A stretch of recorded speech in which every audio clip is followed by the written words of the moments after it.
Welcome, everyone, back to Everlasting Summer! It was been a long time since last Friday, I think is the last episode. I'm sorry I didn't have anything pre-recorded for Monday and Wednesday.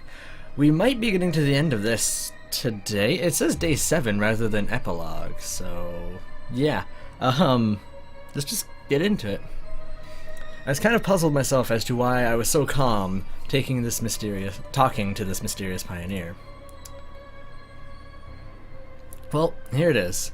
Right in front of me, all the fantasy and devilry that's happened in this camp. Here it is, an explanation, at least a partial one, for how I got here. Here they are, the answers I've searched for such a long time. On the other hand, my behavior was quite logical. While I couldn't quite explain what was happening, this cuckoo guy just talked and talked, but it's not like his words changed anything. Then what's the point of listening to him? Oh no, you will soon understand everything yourself. Somebody was knocking at the door. I got up to open it. It was Slavia on the doorstep. You come to see Olga? No. Come in then. I was 100% sure that the pioneer had already disappeared. Turns out I was right. Slavia took a seat on the bed, and I snuggled against... What? I snuggled against the wardrobe in the far corner of the room. She was distinctly nervous. Did something happen? Not really. It's just today's the last day. Well, I'm already aware. Better late than never. Well, so I thought... I mean... we probably won't see each other ever again. It's a small world, as they say. But maybe you'd give me your address to write letters? I would have, if I only knew it myself. You know, let's do it the other way around. You give me your address. I'll definitely write to you upon arrival. But why don't you want to give out yours? Well, we're just about to move, so you never know. It's better if I write to you. I try to put on my cutest smile to make my story look more credible. Ah, that's okay. That's fine then. Slavia got up and seemed to be leaving. Hey, wait, what about the address? Let's do it later. An expression of sorrow and disappointment crossed her face. Well, yeah, you just rejected her. Like, come on. I just shut the door and right then heard the spiteful voice of the pioneer from behind. Well, happy now? You've hurt a girl. What have I hurt her with? What should I have said to her? My dear, right to my dear granny in the village? Or should I have left her the address of a house that's probably not even built yet? So what? I'm not my brother's keeper. That's the what? It's your world, not mine. I'll manage somehow in my own. That last phrase really made me squirm. You know what? God damn it. Is that my cat? The hell? My cat's not even here. I didn't manage to finish the phrase. Someone was knocking at the door again. Come in. Liana flew into the cabin. Why the rush, my lady? I made an excessively showy bow. Me? I'm just... Her eyes darted about cautiously and her cheeks were blushed. Just wanted to say goodbye.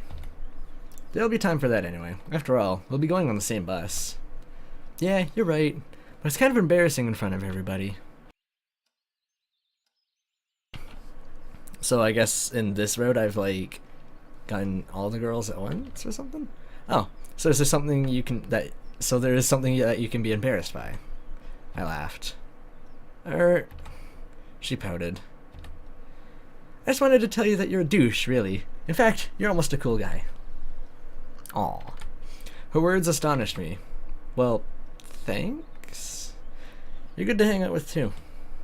Well, that's that.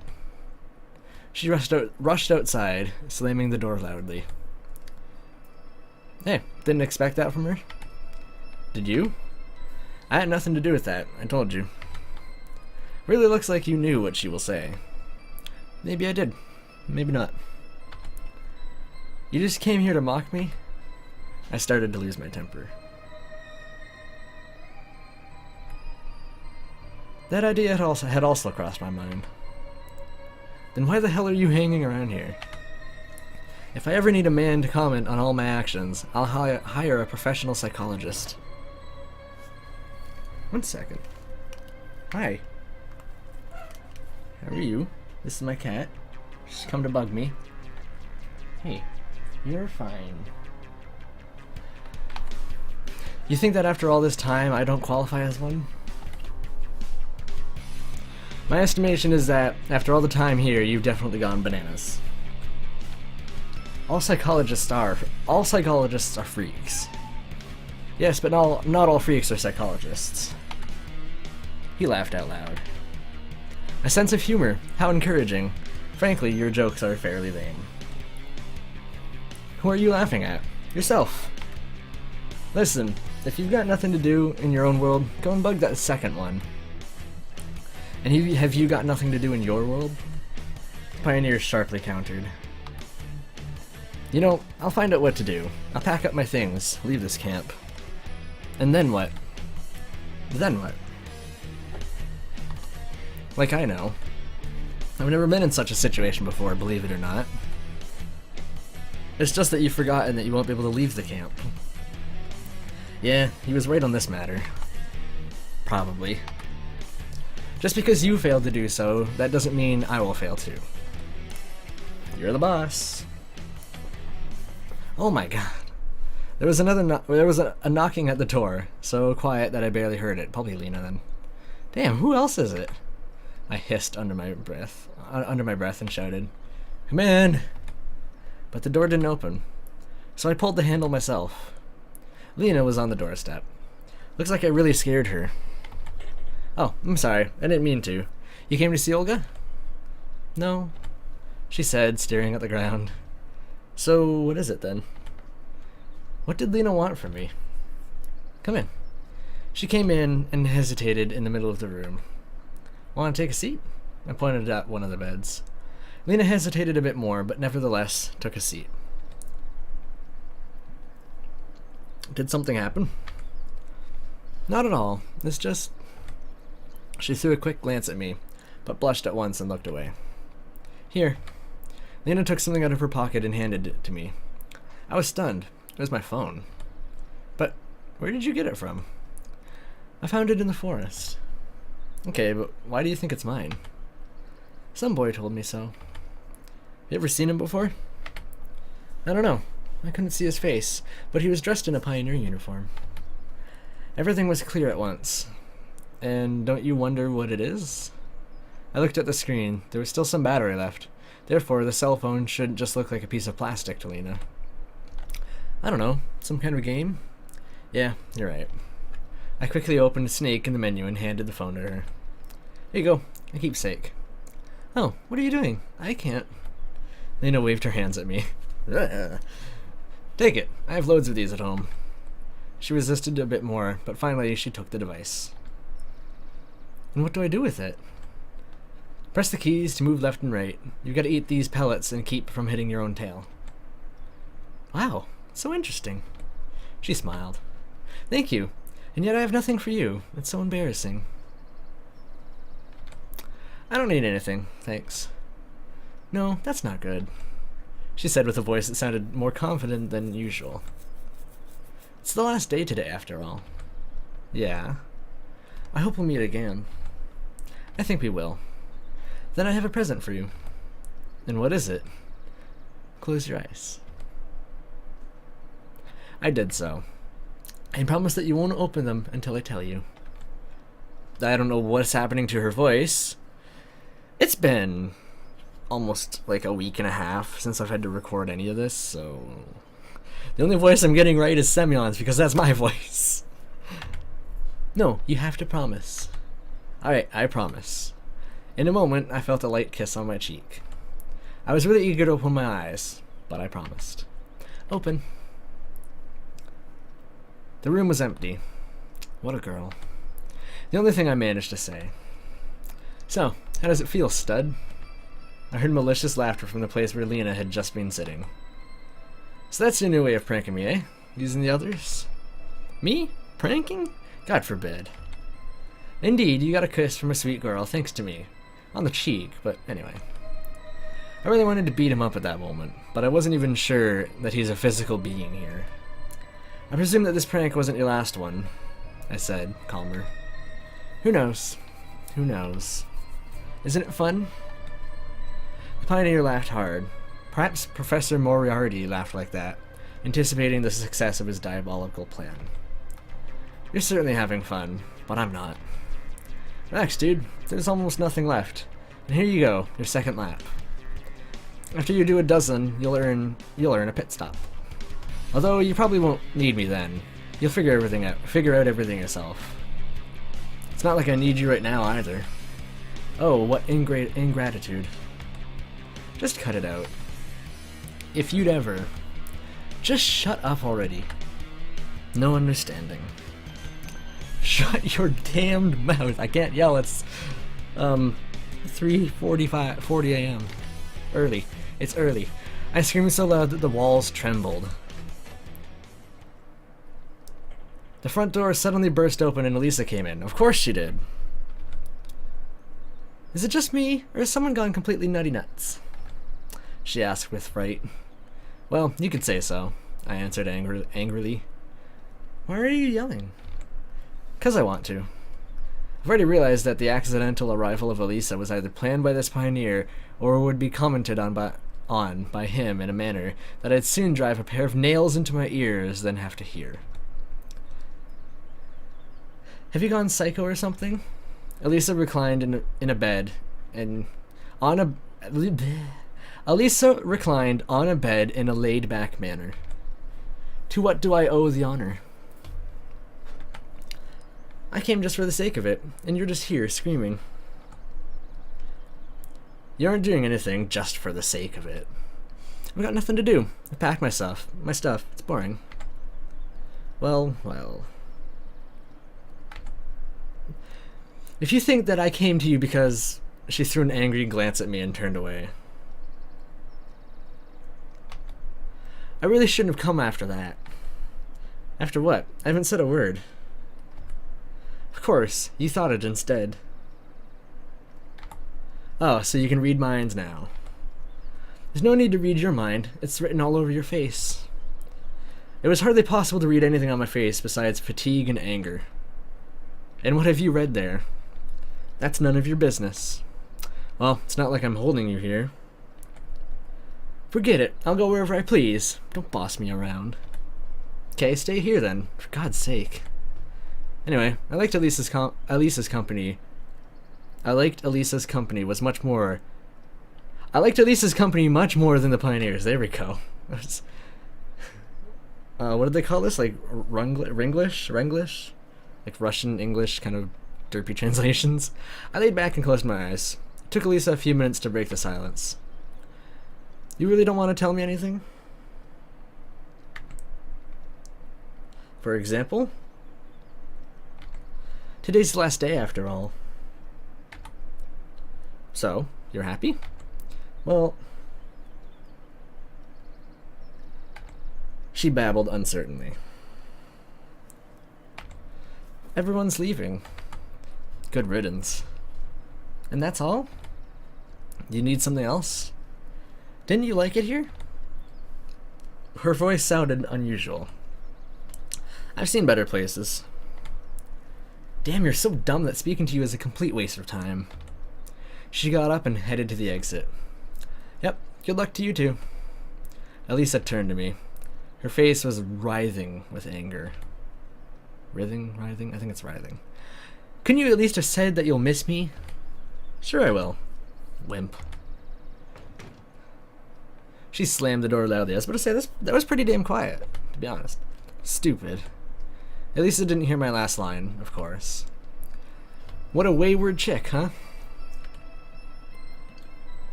As good as you are. And you, in that case. Of course, keep comparing me to yourself, I remarked mischievously. But what's the difference? We're in the same situation. I've just been here a little longer. Well, in fact, a lot longer. And you've already gone completely nuts. No wonder. His hoarse laughter was really pissing me off. Listen, have I already told you that you should be an actor? You do a brilliant Hannibal Lecter. Especially since you consider yourself a psychiatrist. I'll think about it. Well, now I must go. Maybe I'll see you again. Get lost. I turned to look at him, but the pioneer had already disappeared. Ah, finally. But nevertheless, why did he come?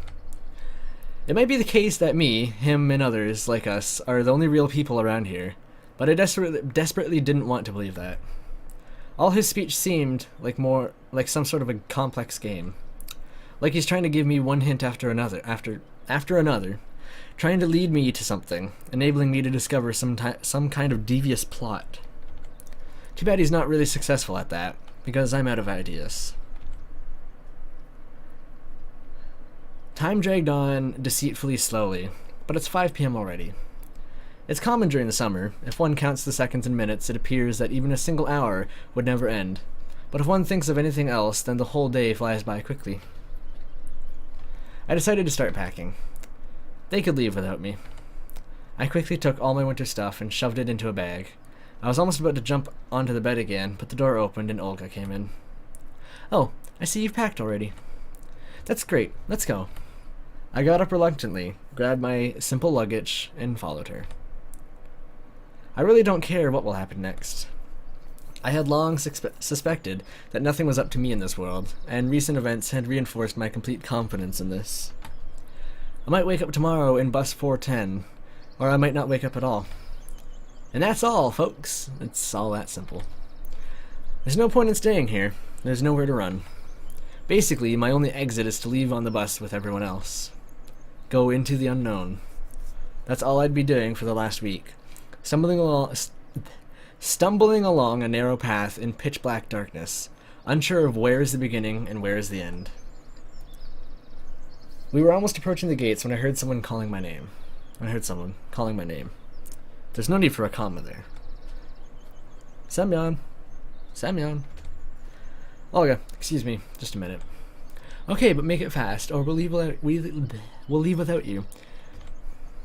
I had it. No, kitty. I headed for the bushes that the voice came from. Semyon.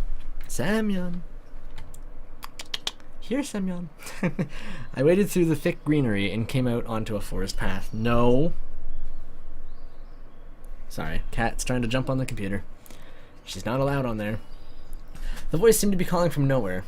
One moment it was heard behind a tree, and now it seems to be behind my back. Probably it's one of those aliens from the parallel worlds, but I suspect that I haven't met this exact one before. We don't have much time. I'm listening. I know that you've already been contacted by him and him. Yeah. And I know that they've told you. Don't ask me how. Can I at least know this voice is male or female?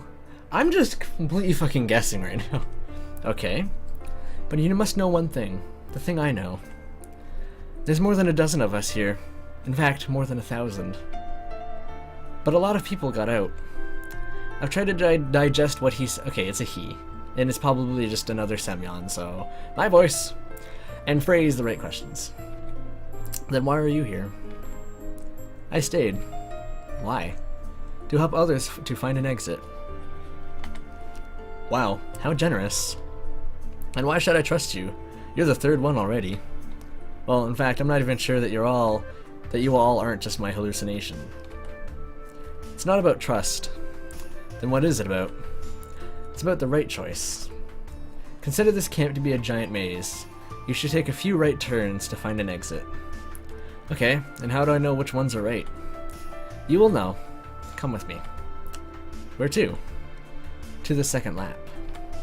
Hold on a sec. That pioneer said my second lap will start tomorrow. He lied. The speaker raised his voice. He's gone completely crazy and he's trying to destroy all the others. So, if I don't go with you and leave on the bus, then I'll be destroyed, right? I don't know. Then why do you say so? Nobody ever returned after a conversation with him. Listen, why should I trust you? I was definitely on the edge or just on edge, because that's two different things. While that pioneer just mocked me and didn't seem to be a real danger, this one clearly spoke about things worth being anxious about. I couldn't decide which one I should trust. This problem is like trying to get a blind man to say whether the light in the room is on or off. He can only guess, just like me. Hurry up, time is running out. Hey, wait a sec. Make a choice. Are you coming or not? 1 second. This is a guide thing, so this should only take me a few seconds. I don't need to cut this out.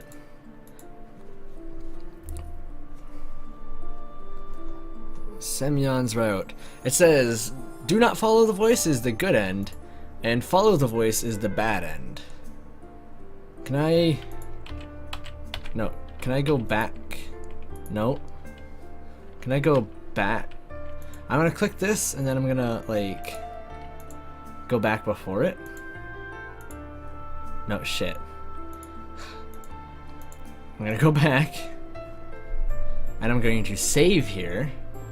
11 is before the choice. Okay, remember that. Alright. So, we're gonna do not follow the voice first, because that's the good end, and we'll do the bad end as well, because I want to know what both of them are. And yes, before anyone says anything, we are doing Lena's route, the bad end. After this one, I think. So, yeah. No, you know what? I can't just believe you in only a couple of minutes. At least I've known that other guy for a little longer, and his arguments seem to be more weighty. Weighty. You'll be sorry. Those words sounded like they were coming from another world. The voice seemed to disappear. Of course, I couldn't be sure whether my choice is right or wrong. It was a blind guess enforced by a time limit. Nevertheless, whether I'm right or not, we'll find out soon. Yeah, time limit. 8 more minutes. In a couple of minutes, I was standing at the bus stop with all the pioneers. Everybody's here? Began Olga. You're leaving our camp today, and I'd like to tell you something in parting. She was visibly nervous and desperately lost for words. I hope that you'll remember the time you've spent here for a lifetime, and that you'll retain only pleasant memories about Slavyanik. I also hope that you became at least a little bit better, managed to learn something, and found new friends. Just come back next year. The camp leader looked away. It's like she was trying to keep the tears inside. I didn't expect her to get so emotional, although her speech sounded like complete nonsense to me, as usual.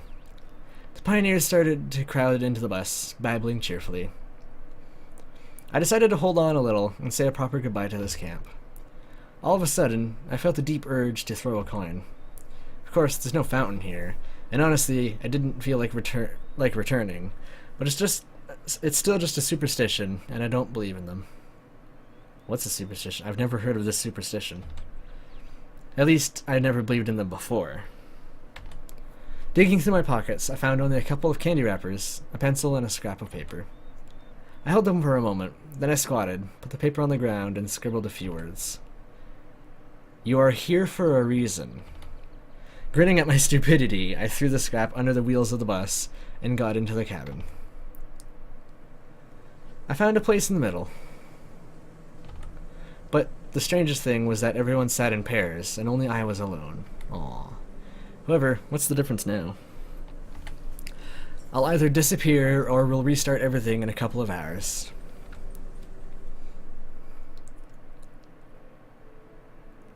The bus was slowly moving towards the district center, occasionally bouncing over bumps in the road.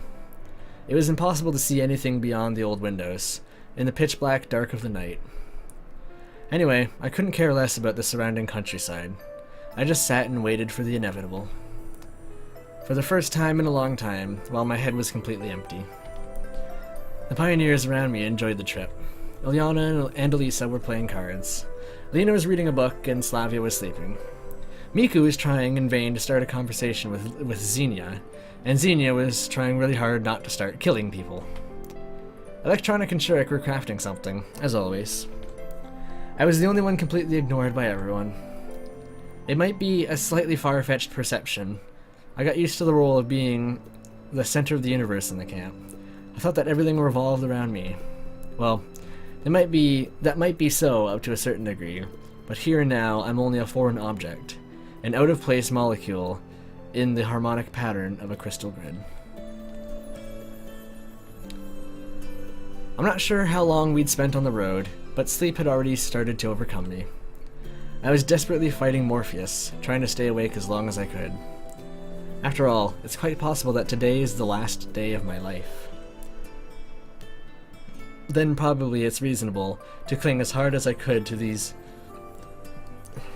few hours of meaningless, useless existence. I suddenly remembered that scrap of paper and the few words on it. Damn it, I've seen them before. How could I be so ignorant? Maybe all these pioneers, all this gobbledygook, clouded my consciousness. I've never seen that word fucking spelled out. My consciousness so much. My head was literally bursting with questions. How do you translate that word to Russian? That's what I'm curious about. 'Cause that's very clearly a made-up English word. However, physical fatigue and, more importantly, emotional fatigue took its toll, and I fell asleep.